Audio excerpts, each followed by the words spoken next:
So till now we discussed the cost side of a firm.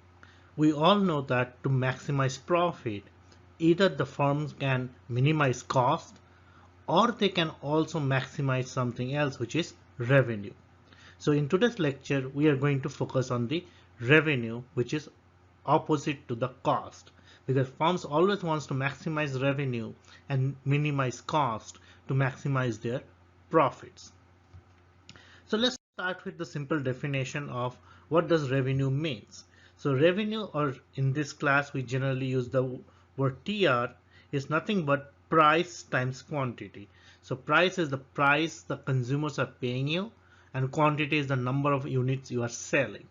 So if you are selling, say, 10 pizzas for like $3 a slice, then total revenue is 10 times 3, which is $30.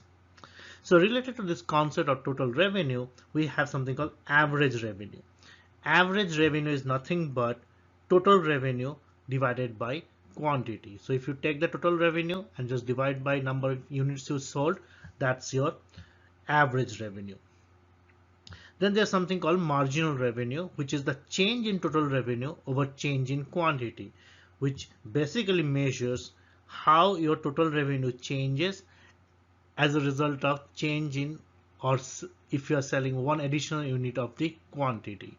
So if you are selling 10 cups of coffee and 10 cups of coffee say brought in say $50, and you sold the 11th cup of coffee, and 11th cup brought you another $3, so your marginal revenue is $3.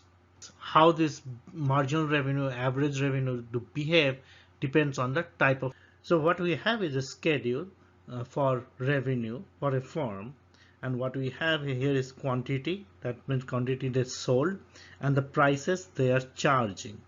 And you can see that here as price decreases,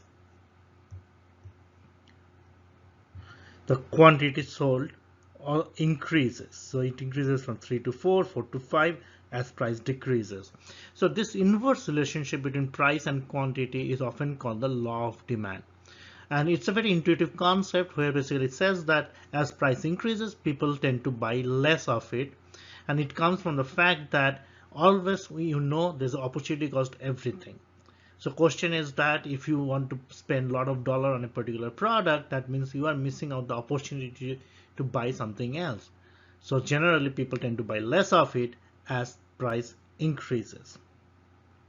So what we can do from this data, that price and quantity, we can find total revenue, which is price times quantity. That's your total revenue. So all you have to do, multiply the price times quantity to get your total revenue. So total revenue is price times quantity. So let's try to do, which is 27 times 3, which is $81, 26 times 4, which is $104, and if you continue like this, 125, 144, 161, and finally 176. Now next in the concept of average revenue, which is total revenue divided by quantity. If you take the total revenue and divide by quantity, you get your average revenue.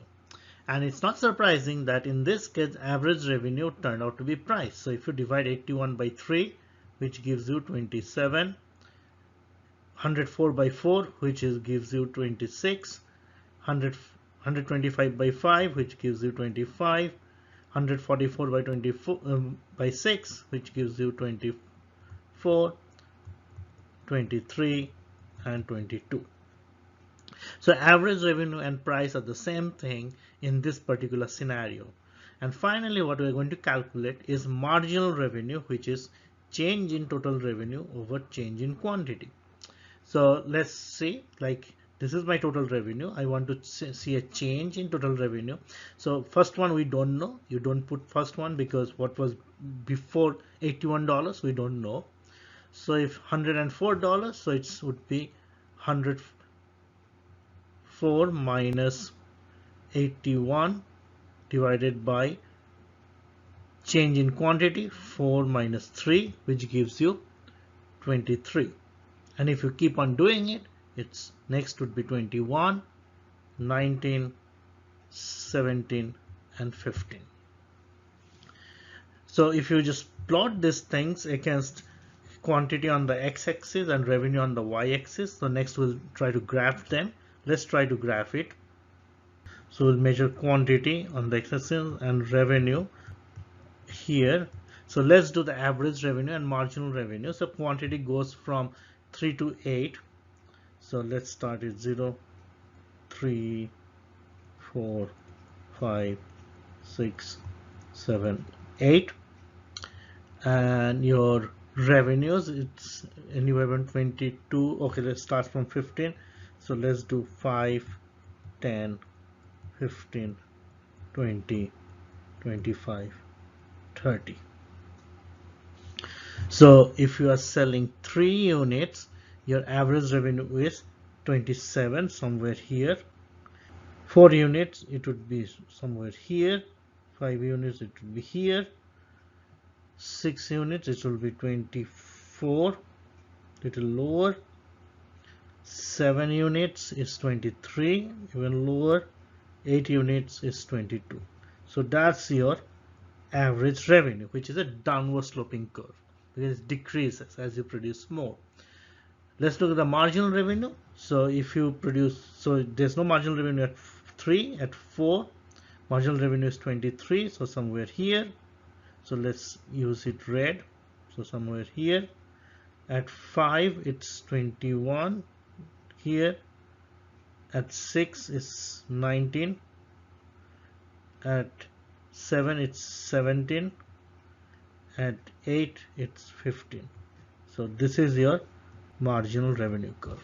So generally, if you want to draw a general picture on that, so generally this is what the curve should look like. So your revenue is measured here, quantity here, your average revenue should go like this, and your marginal revenue should be below it.